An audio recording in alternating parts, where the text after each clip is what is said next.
This episode is sponsored by Shutterstock.com. With over 20 million high-quality stock photos, illustrations, vectors, and video clips, Shutterstock helps you take your creative projects to the next level. For 30% off, head on over to Shutterstock.com and use offer code GAMEBREAKER7. This episode is also brought to you by Audible. For a free 30-day trial and to receive a free audiobook, just head on over to audible.com/gamebreaker.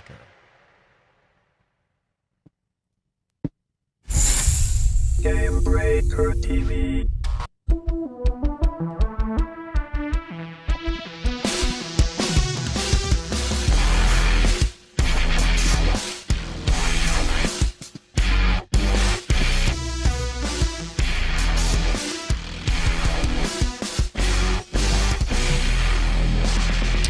What's up, everybody? Welcome to This Week in MMO, episode 151 for July 5th, 2013. I'm Gary again, and you're watching Gamebreaker. And coming up on today's show, we've got the details on the dungeons for Elder Scrolls Online.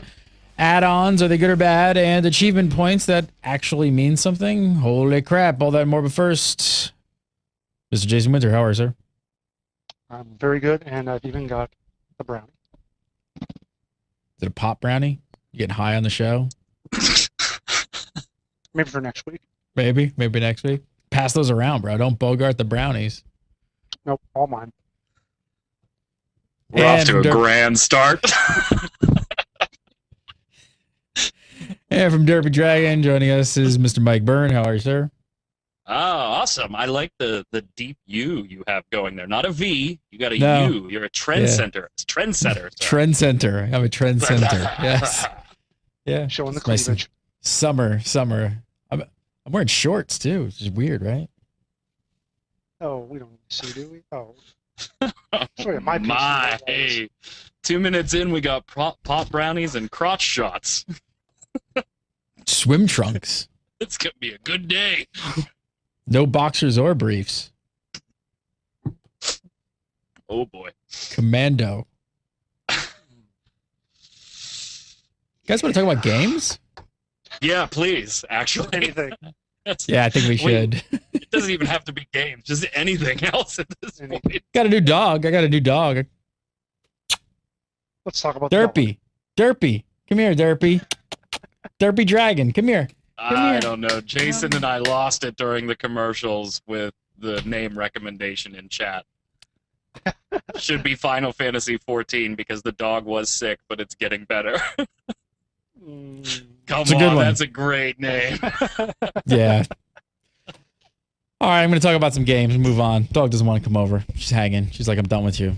All right, so ZeniMax, a little company making the old Elder Scrolls Online. Well, we finally got a little bit of info about the dungeons for Tesso.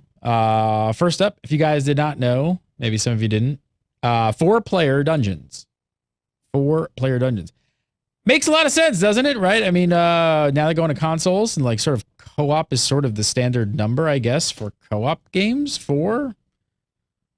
I guess so. Yeah, I mean, it's, again, sort of, it seems like one of those other subtle things that's like we're trying to make sure the console single-player people are happy and kosher with us because the MMO fans kind of expect 5, which is the sort of default group, but they're going with 4.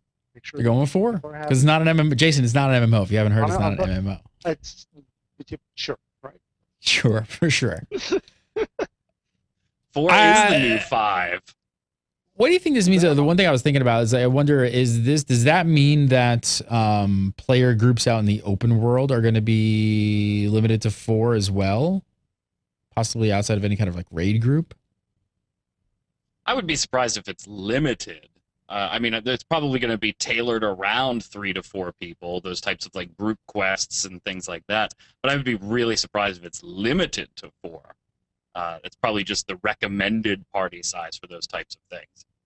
Yeah, I mean, and this is what Star Wars: Old Republic was also a 4-person party size, which is another interesting comparison because it's again they were kind of trying to get the single-player fans to come over to the MMO as well. So you wonder if that's if that really is the consideration of both.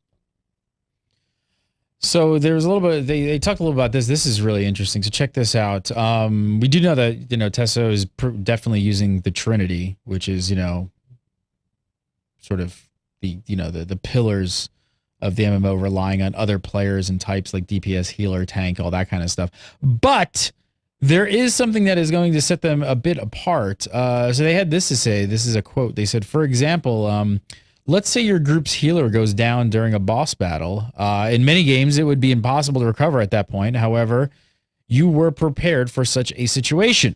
You swap your two-handed sword right out in the middle of combat for a restoration staff, which activates your second hotbar, where you've cleverly slotted some healing abilities.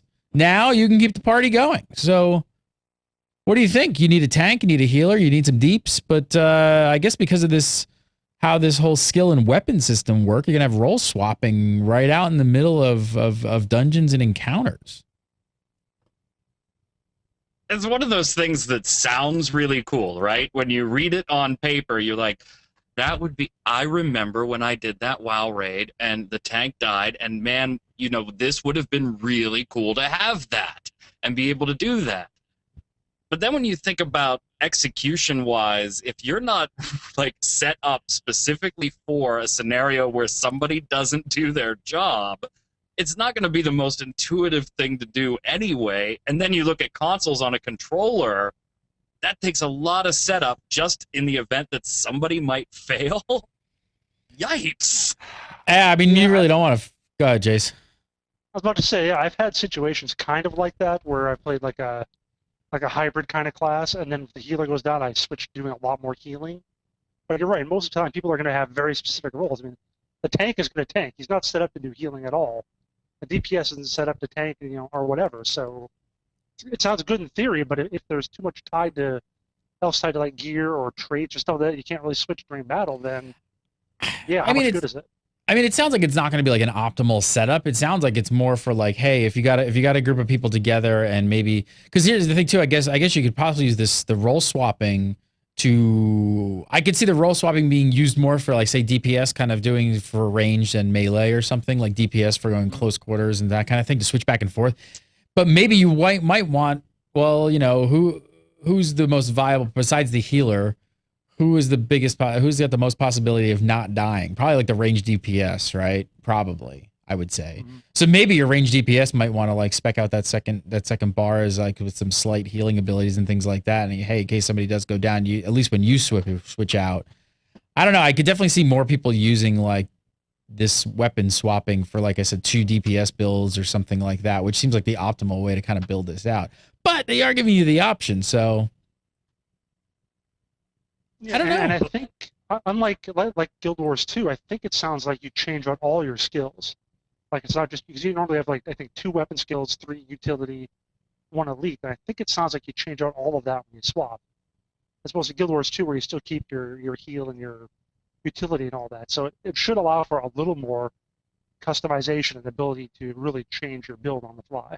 Do we know, do we have any confirmation on whether it's only a role swapping, like, can you only do it like once? Is it like, can you only have like sort of 2 decks built, or is it literally not matter and you can just swap? Sounds like you really can just swap out whatever your weapon. Like, it doesn't matter what you swap out to. You could swap out to anything, whether it be a restoration staff or dagger to a greatsword to what. I don't think it's limited just by like, you can only kind of set these 2 up. I think you can probably set possibly all of them up, and then depending on what you just put in your hand, like the restoration staff, then you see your healing abilities.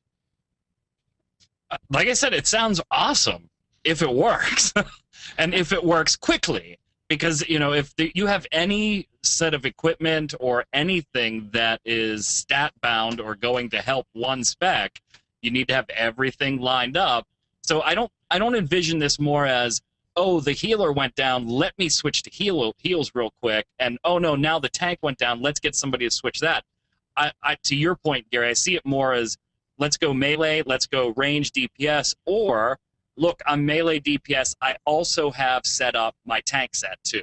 And if something happens, I can go to that. I don't think it's just going to be, willy-nilly, which would be pretty cool, but you're still going to have like 2 dedicated builds. I'm a tank and I'm a DPS. And I can flip between those 2. I can't imagine having more than that set up where it's just grab a weapon and go. But it sounds really cool. I mean, they are talking about how implemented. We'll see. They have been talking about having a lot more like flexibility, right? And kind of giving that Skyrim feel where like, you are what you sort of like wear and pick up. So I don't know. I could potentially see it being more than two and have, you could have one build sort of focused on melee, one focused on range, one on CC with some CC, one maybe has some AoE. I could see a dedicated DPS style player maybe building out those different skill sets basically to swap on the fly. That's the question, though. Can you also change out your entire you have traits or some sort of or Mhm. masteries or whatever? Also, different gear. I mean, you got your armor that does bonus strength and damage, and you might have a different set of armor that's about survivability or mana or whatever. Can you swap those out? I wouldn't think so. That would be a little weird. So I mean, it's not just weapons. There's so much other stuff that goes into really being a hardcore DPS or a hardcore tanker that you just can't. You probably can't account for that in most games. Other than that, there really was not a whole heck of a lot more in this blog post. There really wasn't much. There were tips on DPS and healing and tanking, but nothing I don't think anybody really knows from other games, especially watching this show. Did you guys notice they tried to like make the monster behavior sound interesting? Did you guys pick up on anything there at all? Anything worth? And it wasn't interesting at all. I mean, I hate to say that, but it was like it was watching a trailer where they wanted you to, and look, he's doing this. And you're like, yeah, but I've seen this in MMOs for 5 or 6 years. Granted, it looks cool. All right, but let's ease it back, guys. It's not groundbreaking or blowing the doors off anything. Again, it's just that it wasn't written for us. It's No. like this is for the whole single player people who are like, okay, single player guys, this is how aggro works. See, aggro. That's what it was like. I was like, aggro for noobs, aggro for beginners. So it's that's the thing. Like it just wasn't even for us. No. It's completely for the console market to start understanding how these games work because they have no idea. Wait, there's a time when the monsters won't be attacking me; they'll be attacking other people. Mind you. You're so mean. You're such a mean person. No. I love looking down from my PC master race. I love those little console people. I don't think calling them little console people is showing a lot of love. Yeah, exactly. All right, moving on. Final Fantasy XIV is back on track when it comes to player interest. That's definitely for sure. They're talking about over 1 million, or I guess over 1 million. They definitely touted 1 million beta registrations. If you're watching this show, I imagine you probably already signed up. If you haven't, I would recommend that you do so. Just for the sake, give me a little bit of a rundown. I mean, we've been talking about this for a while now, Byrne. You've been playing a ton of it just for the sake of checking it out and seeing what's changed or if something's interesting or not. But what do you think of the major highlights for people who may have come over from the original XIV, kind of got burned, and what should they look out for? Well, right away, it's the UI, right? I mean, the UI in 1 up until, even after 1.2, which did a lot of fixing, it was still kind of horrendous to use. It was menu-based and driven, and things were hidden, and when you look at 2.0, the UI is more on par with everything you're used to seeing in MMOs now. So that's the first thing that's going to strike you right away. It's a lot more accessible, a lot easier to play, and a lot more familiar from a UI perspective and a hotbar perspective. Then the second piece would be the questing. In 1.0, there was virtually none of that, and when there was, which was small snippets of random quests, I'm not talking about leaves or guild quests or any of that stuff, just straight quests. You really, really had to search for them, like talk to every NPC to find them. Here, again, adopting a more familiar approach, exclamation, question mark, everything's clearly marked on your map so that you know who you can talk to, who has a quest. So basically, if you like the concept of 1.0, but you hated the way it was implemented, now you have 1.0 implemented in a way that's much more user-friendly to people that have been playing MMOs. And we saw chat earlier, sell me on it if, what does it do new? Nothing. I can't sell you on it if your bar is, what does it do brand new to the MMO genre? But if you like 1.0 and you're cool with familiar mechanics and systems that you're going to be able to pick up right away, 2.0 is definitely worth a look for you, without a doubt. Here's a question I have for you. How many people on like forums or in chat or whatever are saying now it's just too easy, it's too much like WoW, it's so much like everything else? Is there any of that going around? There's some of that going around, but also it's because we're very restricted as far as what levels we can pass. And Yoshi P has also said, look, 0 through 15 for just about every job, you're not going to have a problem doing this all yourself and just putzing around. You'll get it in a day or two. It's no big deal, 0 through 15. We're capped at 35 in the beta, so we can't obviously see any of the end game stuff or how the story progresses. But even in like the level 30 dungeon, you start to see the game become a lot harder and group-oriented, and I hope it keeps going that way because I want it to remain tough. So yeah, you do see some of that right now, but I would venture that most of that is from people who are in that 0 through 20 bracket where it's made to be soloable and user-friendly, and to be honest, kind of easy because they want you to get used to the switching of jobs and all of that.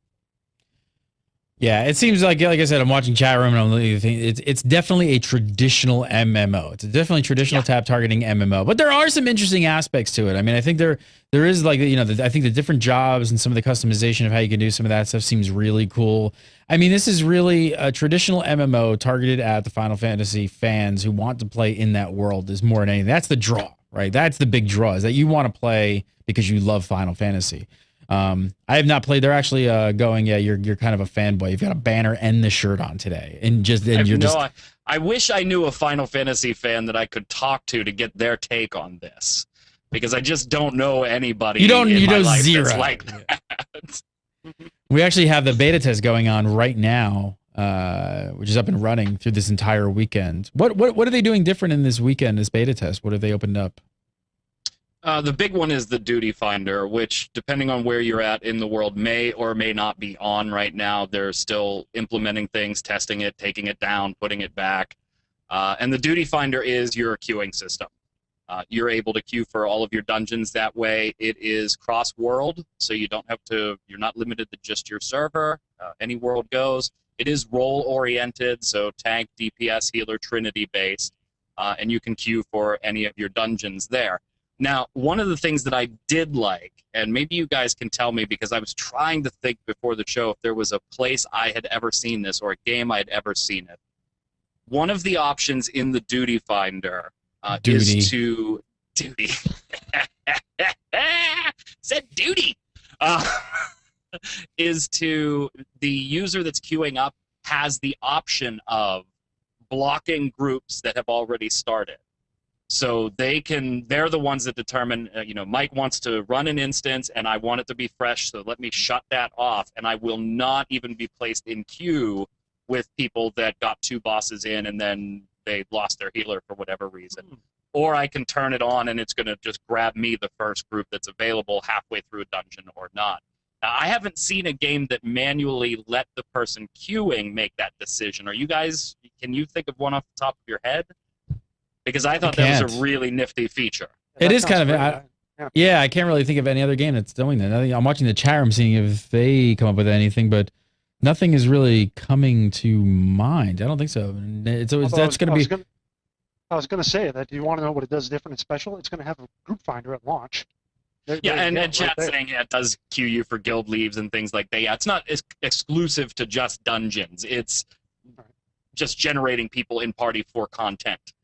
Dungeons just happen to be the most applicable to our explanation here and what I wanted to ask there. I can't think of one. I thought it was a cool little feature. Other than that, it does everything you would want it to do. Now, there is the prerequisite specifically for the dungeons that you have the quest, have completed the quest for the dungeon the first time, because they do want you to explore the world and find those. Also, there's an automatic level sync. So if I'm 50, Gary, you're on some secondary job, and you're running Tamtara Deepcroft, when I queue with you in a party, once we're queued into the instance, it will immediately drop me to the appropriate level. Gotcha. So it's a level sync in place. Last thing, I know a lot of people were asking, can you queue for multiple jobs so that you get the first pop? No, you cannot. You have to pick Paladin, queue for Paladin, Once you've queued, though, you are free to switch jobs and go do something else while you're waiting for your queue to pop. And when it does pop, before you click accept, it will make you switch back to Paladin or ignore the queue pop. Interesting. Almost wonder why they wouldn't allow you to just queue for any of them and just say, hey, I just want to jump in and I've got a couple jobs all kind of skilled up pretty far, and maybe I just want to get like the first pop like I possibly can. I don't really care what I'm going to play. That's interesting. I don't know. No, I suggest everybody out there, if you guys have not signed up for beta, you should definitely go over. They've been letting in a ton of people, so there's a lot of people playing. Is it open beta? Is it open? No, still closed. Still closed. Still closed. Gotcha. So, I don't know. We gave the original XIV kind of a lot of crap, and I think for good reasons. So we're still kind of, picking it apart and looking at it, making sure. I mean, it's really going to take time. We really need to see some more end game for Final Fantasy XIV. I think that's really the big question right now is, yes, Yoshi P, who is, I don't know what his title is, but he's the main head honcho dude over there running things. He's got both titles now, producer and director. Right. So, they've been talking about how the game, they wanted the early game to be somewhat a little bit easier for players to get into and level and things like that. And then they actually, correct me if I'm wrong, Bern, did they actually say that they wanted it to be a bit more Final Fantasy 11-ish at later levels? Because, Final Fantasy 11 has a reputation of being a pretty tough, dare I say, hardcore MMO. And especially endgame. I mean, Sky and Dynamis it was such group-orientated content. Endgame content. And it all revolved around being in a group, right? It was very a group-orientated game. And I think that's what the difference right now is when you get into Final Fantasy XIV, now the 2.0, you can do early levels, you could be solo the entire time. You can just do whatever you want. You're really not going to have too much trouble. And I think what the players are trying to, they're waiting to see is hey, is this endgame content going to really rely on groups? Am I really going to have that old school feel back again? And nobody knows yet. They keep saying, yes, that's going to be there, but we don't know. Yep, and you're right. I mean, they keep pointing out the obvious things, right? Well, you're going to be able to run dungeons on higher difficulty, so of course that has to be group content. You're going to have the primal fights, and so of course, yes, that's group content. They keep pointing out the items we already know about, which you would expect in any MMO. Of course, I'm at level cap. Let's go run a heroic. Insert MMO name here. It doesn't matter. It's the same thing. What we're really interested in is, okay, besides that normal, is this going to turn into that I'm only logging on to run a few dailies and a couple heroics real quick, or is it going to turn into I'm still at max level and I log in and play for 7 or 8 hours and do something different for all 7 or 8 hours, like Final Fantasy XI was, and I do it with 5 or 6 or 7 different people? We have yet to see. I hope so, because I want this to be my new 11. I haven't had an MMO grab me like 11 did, except Warcraft for a little while there, so I'm hopeful. But we don't know yet, besides the stuff you would expect. Jason, what do you think about the not going free to play as their model? Do you think that could be a huge downfall for a lot of people? I mean, it is certainly something to look at. Again, it's been 3 years since the first game came out. Things have just changed so much since then. Just about everything is free to play. And you've got the whole notion of it being a failed game the first time, so people are going to be reluctant to spend money on it. I think they might be okay, though, if it is good and if the initial reviews and the videos that people see and whatever, if those go well, then they might still be able to get it. Might not launch with millions of sales or even I was looking it up. They sold like 630,000 units in their first time it came out. Now, this might come out a little more slowly, but as it builds that up, that goodwill that they kind of lost for a while, they could get into it and actually get a halfway decent subscriber base for a while. Now, is it going to be like Rift, where it spent like 2 years and then eventually had to go free to play? I think it could. I think it might wind up like that, eventually going free to play. But I guess Final Fantasy XI never has, so who knows? Maybe they can keep it with the sub. I think one thing that I don't know if they'll do this there or anything, nobody knows, but one thing that they probably, since this is like the 2.0, I mean, it's getting a lot of good press. It seems like a lot of people who are playing it now that the NDA is lifted and you can talk about it, have been, for the most part, pretty positive, except for, people saying like, the difficulty level and what's the end game like.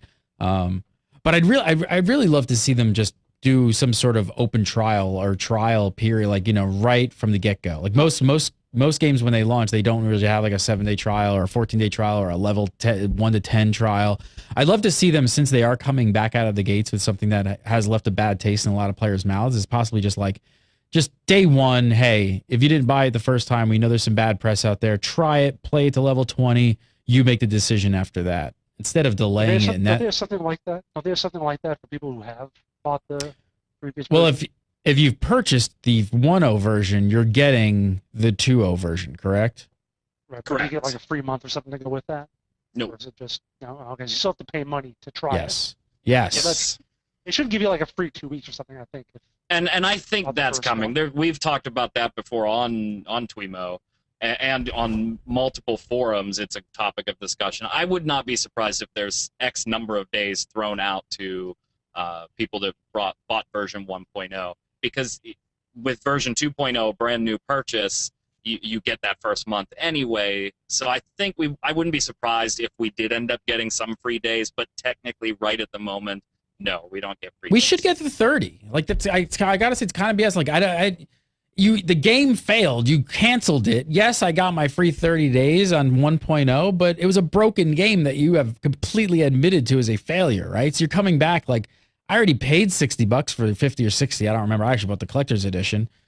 I should get my 30 days on the game that actually and Chad works. is saying that they've heard 2 weeks too, and that was the number I brought up on a previous TWIMMO that I had heard they were talking about too, was 14 days, but nothing solidified yet. I don't disagree with you. I gotta say, I even think 2 weeks kind of sucks. I still feel a little slighted. Like I want my full 30. Like I want my full 30 days. I want a month. Just I paid for a game that with 30 days. Like, and I think all other gamers out there did as well. Why are you now cutting me in half? What's that gonna do? Am I in week 3 gonna decide whether I'm gonna sub or not? Like, Never satisfied kids these days. I think that brownie's going to your head. On my Jeez, hips. you look a little high there. You all right, buddy? I'm totally cool, man. I don't disagree with you, Gary. I do think that, but I'm okay with it not being 30 because, to be fair, yes, it sucked, but we got our free 30. I know. Argue We got that it our was a free shitty 30 free of 30. what? We got our free 30 of a game that went away. knew. Like that. Did you get like a free? Did you get like a free year too? I almost didn't want to say this. We got our Because it's free like, he's 30 for a gonna go broken crazy. game that they We did. admitted was broken and took it away. It's gone. We did. So what did And I Down, get? dude, have a brownie.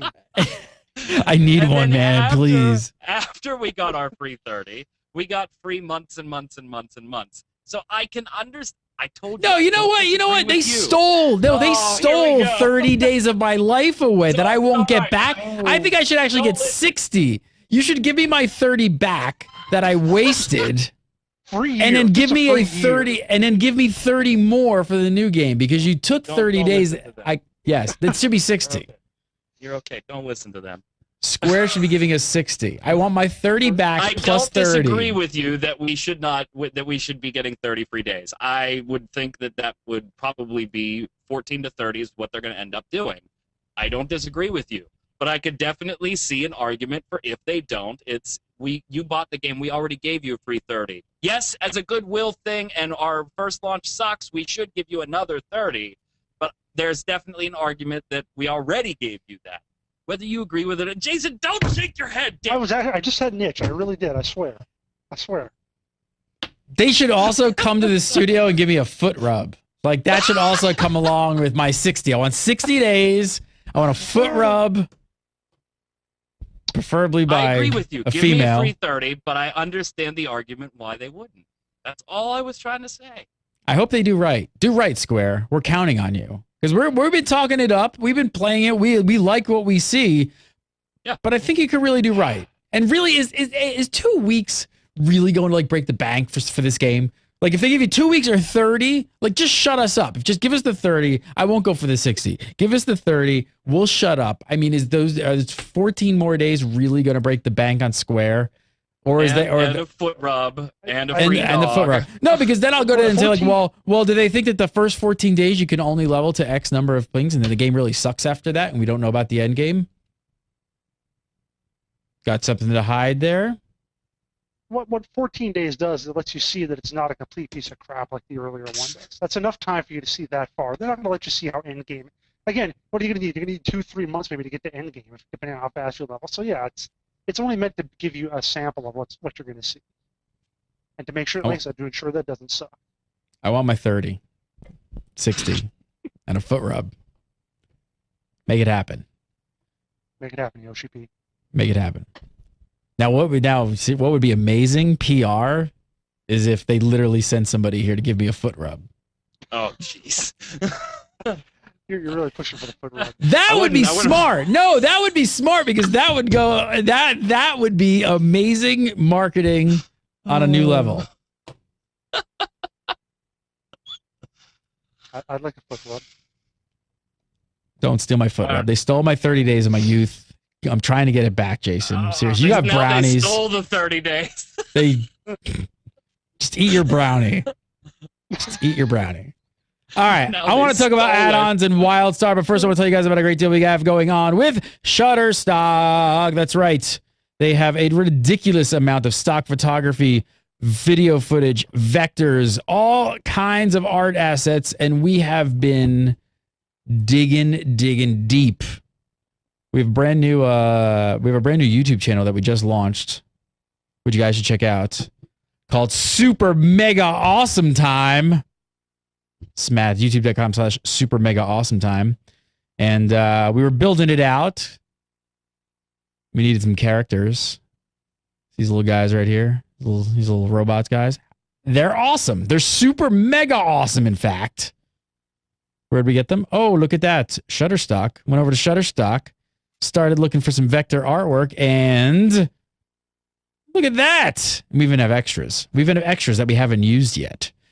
I mean, seriously, if you had to go find an artist, like post something up on the internet, find a good artist, find somebody you can trust, then negotiate a price, get them to draw this stuff up, and then pay them and all this other crap, it's too much time, too much effort. And I can't draw those things. These things are great.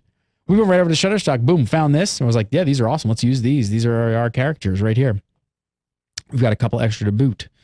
That's the kind of stuff you can find over on Shutterstock. So whether you're making a YouTube page, you need backgrounds, you need icon artwork, you got a website, whatever you guys are building, you're making, maybe a video project, maybe for your YouTube videos, right? Maybe you need like some stock footage or maybe like lower thirds to put the text on.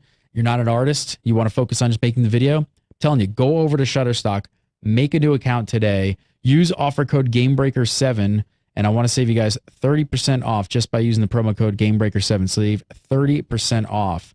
And it really, I mean, it'll make your video content, your website, your YouTube page, whatever you got, you can totally just take it to the next level as far as looking like a really clean, slick, professional site. That don't piece it all together and make it look like some bad 1985 GeoCities site. Just go over to what?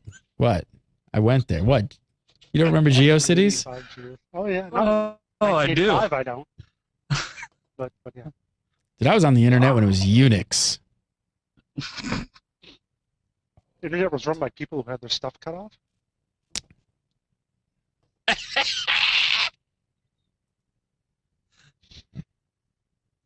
Check it out. Going over again, Shutterstock.com, Shutterstock.com. Use offer code GameBreaker7 and get 30% off. All right, next up. So Carbine, company behind WildStar. Well, apparently they're supporting add-ons. By supporting, I mean supporting. Like beyond supporting. So we will be all over this story on Unicorn Duck Shadow Puppet, which is our WildStar show. If you have not watched it, you should be watching it. UDSP, live every Monday at 1. Watch it. But check this out. Add-ons are so controversial. Like, people love them, people hate them. You know, DPS meters, damage meters, all that stuff. Like, there's like a different opinion on all this stuff. Well, here, I'm going to read this. I'm just going to read this. Here's a quote from Carbine. They said, UI customization modification is one of the key features that we think is essential to WildStar's success. We are so committed to this philosophy that we are including a fully featured add-on development tool with every installation of WildStar. The UI engine called Apollo, and that tool, and the tool is called Houston, not only allow you to easily create your own add-ons to extend WildStar's UI, but it also gives players full access to all of the Carbine authored source code and even allows players to completely replace our UI with their own. So I would say Carbine are not hedging their bets. I can't even think of a word right now to say that they support add-ons more than support, because it's like They support I mean, like dolly parts. They strongly encourage the use of. really, they apparently feel like this is going to be a huge draw. I mean, what do you think they're basing that on? Like, why do you? I mean, obviously UI moving stuff around is important, and some add-on. It almost sounds like they're looking at the modding community of like, you know, and but I don't know, like, can you do that with just modding tools and a UI thing? Like, could you actually get to the point that this becomes such a part of the community that, like, I guess the only thing I can kind of like, the first thing that comes to mind is the Skyrim community, right? Of modding tools and like, but that's like modding the game experience. And you can't do that in an MMO. Right. And that's why I'm wondering, like, so what about their philosophy? Do you think about their philosophy? They're so strongly supporting this. Like, why do they think this is so important to the game? Because it's kind of, it's kind of along their same philosophy with the raids and so on, and that they're really going for that hardcore MMO crowd with 40-man raids, talking about how they're going to be really, really tough and everything. And that's kind of what they're going for here. They want to get that crowd that just want to digs into the code and writes their own DPS meters, or is going to, like the examples they gave, like make all this new lore up and whatever and so on. So that's kind of what they're going for in their crowd, which is oddly enough almost opposite the crowd that we heard about Elder Scrolls Online, where they're going for this kind of happy, casual kind of crowd instead. What do you think, Byrne? I think Jason's dead on. I mean, when he was talking, all I did was sit here and nod my head, because that's exactly who this is targeted at. It's furthering that marketing of that they've already pushed forward of, look, we are going to be hardcore at Endgame. If you want a hardcore experience, nobody's offering you hardcore like we are. We're WildStar, we're hardcore. And then, boom, look, we're going to give you all of the add-on stuff that you want to be able to do because you're hardcore, so we're going to make it hardcore. And it's just, they keep adding to that hardcore marketing campaign. That's exactly what it's for. And they even invited one of the most prolific like add-on developers from the beta down to the studios. I mean, she actually uploaded an add-on 5 hours after WildStar's beta test. So people are pretty dedicated to creating add-ons for WildStar, apparently. Jeremy was really, really funny with that whole story. When I got a chance to meet him and some of the devs in San Francisco, this was weeks ago, and they told that story. The API wasn't even open yet. You couldn't get it, and he was touting that the system is so intuitive that you didn't even need the API to start creating your own add-ons. And within a few hours of the beta test going up, since they did not have friends lists in yet, that was one of the first add-ons. I don't know if this is the specific add-on that is mentioned here, but that was the first add-on that was built into the game, was a friends list without even having access to the API yet. So that's how intuitive this whole thing is. Jason, do you like add-ons? Do you use a lot of add-ons? I mean, I feel like we've talked about this, but I don't think you do. I mean, there's a lot of positives to them. There's a lot of negatives. Like I said, it's a pretty controversial topic. I mean, I think every game sort of sometimes probably has its shortcomings where the devs can't sit and create every sort of way people want to play with their UI and sort of how they want to play, whether they want damage meters, you don't want to look at damage meters. Like, where do you fall in this? Do you like them? Do you I'm not a big add-on guy. I mean, I never played a whole lot of WoW, so I never really got into all the. I mean, I see people stream WoW, and what they have on their screen is like completely different from what I had when I played. Mm-hmm. Like all this 25 other things, and this here and over there, and 10 meters of this, and the numbers popping up over here. So yeah, I've never really played games that really supported add-ons to that great extent, so that's why I've never gone into it. But I like what they're talking about here, and that a lot of it is, like you said, it's more about the UI and more about the convenience of it and adding on to the lore and so on, as opposed to making this numbers to make sure that that you're playing the game right, that you're getting enough DPS or whatever. I like to have it as more of a convenience tool as opposed to a make you a more uber player kind of tool. That seems more attractive to me, at least.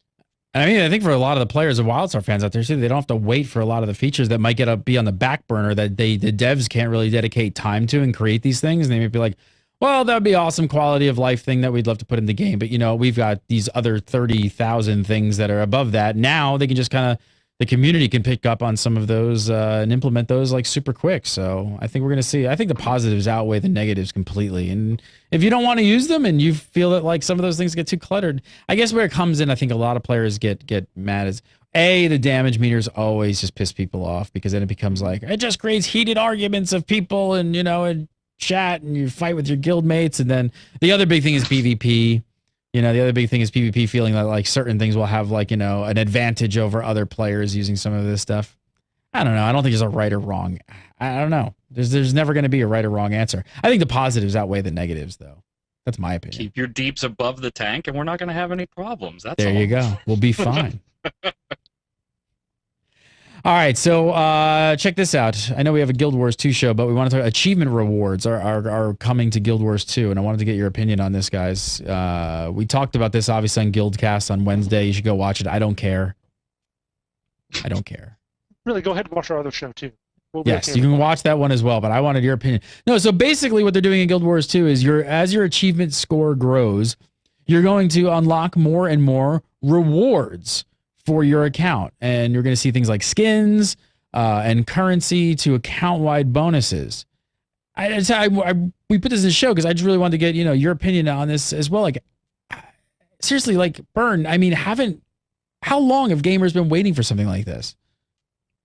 Love this. I love this. I mean, this started with what I liked was Ion. Didn't really have an achievement system, but it had a title system, which was basically the same thing. But the titles would give you stat modifications, and I loved that. I mean, I would go and kill 100 or 200 of X target just to get this title because it gave me a slight stat boost in a certain thing. I absolutely love that Guild Wars is doing this, and then now expanding on it and giving you currency and all these other bonuses. It's fantastic. Something for that achievement score to actually show off or be useful. That's a great idea. Jason, why do you think we have not seen this yet? Because a lot of games don't have a way to really make it, I guess, homogenous is the way to put it. Like what Mike was talking about. Yeah, if you kill 100 of the rat things or whatever, you get a plus bonus to kill more rats. Problem is then you have to go, you feel like you got to grind out 100 of the rats, like you said, to get the bonus. Whereas here, you get points for achievements in Guild Wars 2 for doing anything. And a lot of games just don't have that kind of thing. So you get to feel like, if they do have something like that, and then Lotra was the same way, you have to kill 250 orcs to get a bonus to one of your traits or whatever. And that it got really grindy and got really unpleasant. Whereas here, you do whatever. You're going to do something over here. They'll get you 500 points worth of stuff eventually, and you'll get your bonus, or you can do something else to get you your 500 points. And games haven't usually had that overall score to let you just add to. I mean, look how many achievements. I mean, how many achievements people probably have in like World of Warcraft, and absolutely nobody cares, right? It doesn't mean anything. It doesn't matter. It never really means anything in MMOs that you have them, except that you just like got that icon to go from gray to color. It's like, whoa, it lit up. All right, moving on. I think achievements can really take off now. I mean, not just, I mean, look at consoles, right? I mean, they took achievements like kind of, which was sort of, I won't say MMOs had them before, but they kind of took, they really ran with achievements on the console market. This is such an obvious idea. It was one of those like head scratchers going like, I don't know why this hasn't taken off sooner. I don't know. Why do you think Raptor is so successful, right? It's basically a gamer's achievement score and giving you rewards for certain games. That's why it's attractive. Not only are you compared to all of your friends on Raptor and their score and how long you've played and what things you've done in the game, but occasionally companies use it to dish out rewards for people. I mean, Rift just went through a huge one where they were giving away free copies of the game before the conversion. It's really attractive to not only achieve something, but then to get a present for it, even if it's just a little digital couple of gold. It's still cool as hell. That's all anybody gets in MMOs. That's why gamers play MMOs, right? Like you get MMOs for the loot and like little things and like, the achievements. So like, I don't know. I think everybody wins here. The player wins, the developers win, everybody, people at the server win. I guess the one thing that's a little bit tougher on the developer is obviously they have to start creating more assets because now everything is tied to a whole nother tier of stuff. And I'm going to assume that some of that stuff is going to be somewhat unique to all these achievements, right? Like hopefully you're not going to get like, some armor skin or something that you can just go buy it or get the achievement for it. Like hopefully they're all unique things, obviously titles, things like that. But so now they have to kind of add in all those assets into their pipeline as far as like creating more digital assets. But I still think it's such a cornerstone of the whole what an MMO is. And when all else fails, you can just toss in one of the currencies. Hey, at this level, you get another 20 gold. There you go. So there you go. It's playing to our human behavior addiction syndromes. What does it carry? It's a feel-good slot machine. Cha-ching! Make me feel good. You know what makes me feel good? Audible. Audible makes me feel good. Oh, segue. Audible makes me feel good, and I want to hook you guys up with a free 30-day trial and a free audiobook. If you guys have not signed up yet, you seriously just, I don't know what you're waiting for. Like, I'm hooking you up with a free 30-day trial and a free audiobook. You might as well try it. If you guys haven't checked out, it's audiobooks on your iOS device, your Android device, your iPad, your iPhone, whatever you got.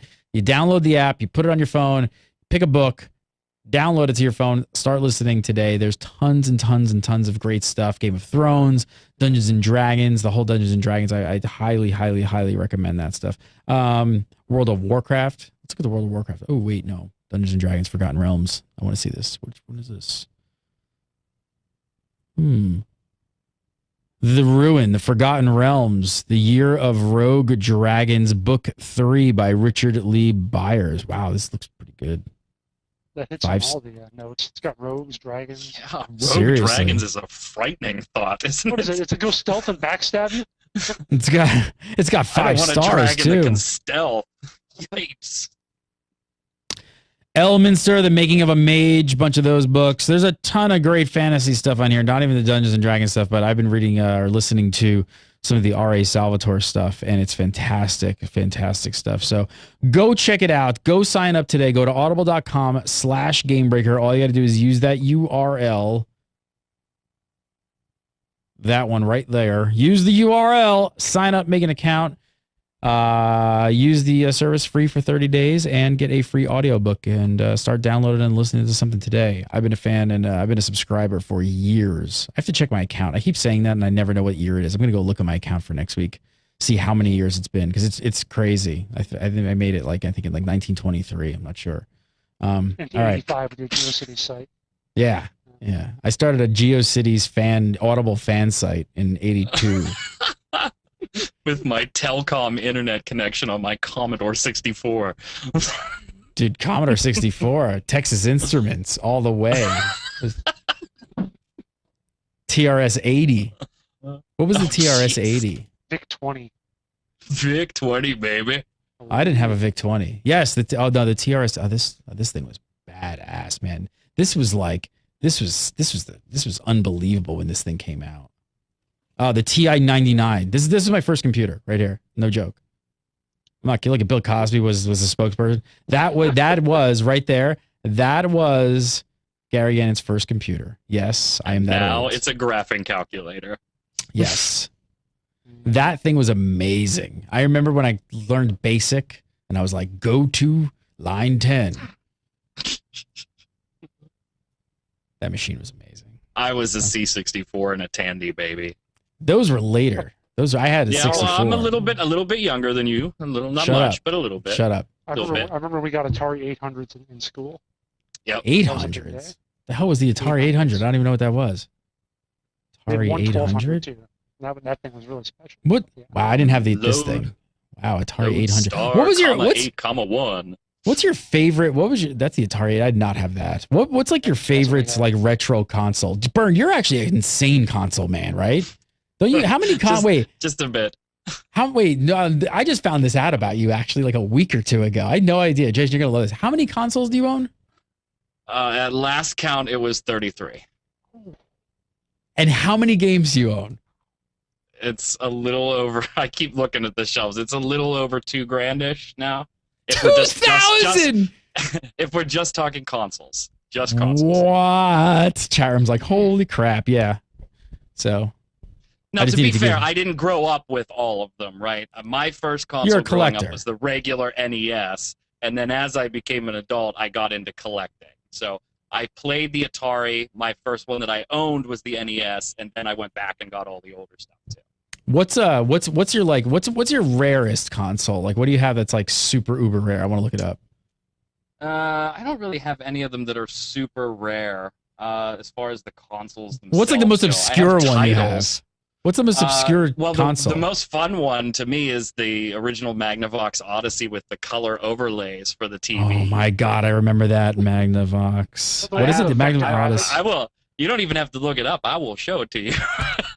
Dude, you should stream that someday. Right? Wow. Was this was it right here, right? Yeah. Hold on 1 second. I'll be back. Someone in chat, your nerd cred just went through the roof. Yeah, that was an amazing machine. That was the future right there. You were blown away. Yeah, that was beyond my Atari 2600.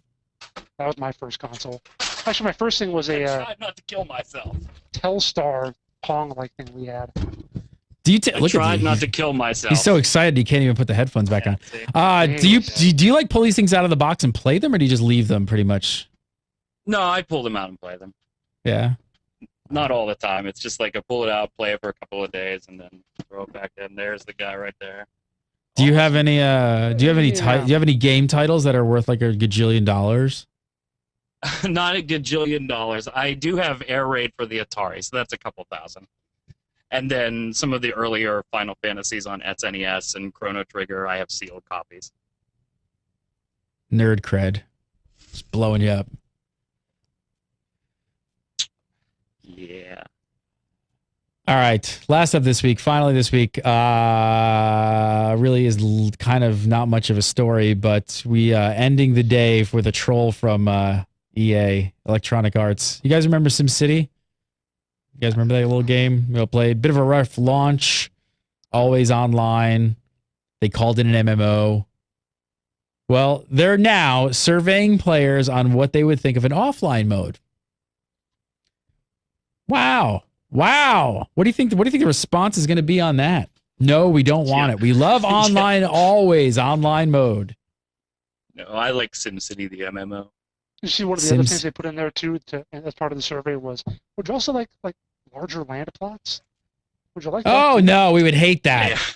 We hate that. We haven't complained about that at all. No. That wasn't something that anybody complained about that they were doing too. So basically, what's probably going to happen here is they're just going to make the next SimCity the way everybody expected SimCity to be. That's it. They're just going to go back to. This isn't all about like depending on each other in the MMO aspect. You're just derp. Good going, EA. Derp. Michael Byrne, follow him on the Twitter at MagicMan, MAGICKMANN1. I'll leave that up there because you need to write it down because it's so confusing. There's so much going on there. Not confusing. Do you remember what Winter's original one was? Mine's yes, nothing. But he changed it. Because of you, it's all your fault, Gary.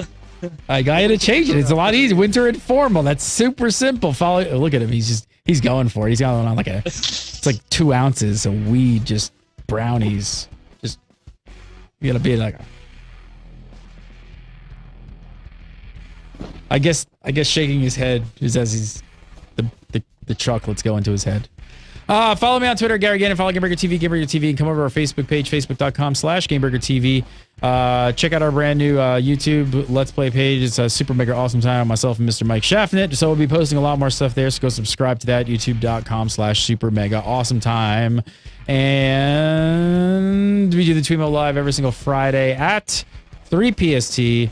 And it's followed by Derpy Dragon, the free-to-play version of TWIMMO. Yes, Derpy Dragon, you should show up for that as well. So make sure to watch Derpy Freemo. It's the Freemo. That is live every Friday at 4. Come on and show up. Thanks so much for watching. Have a great weekend. See you next time.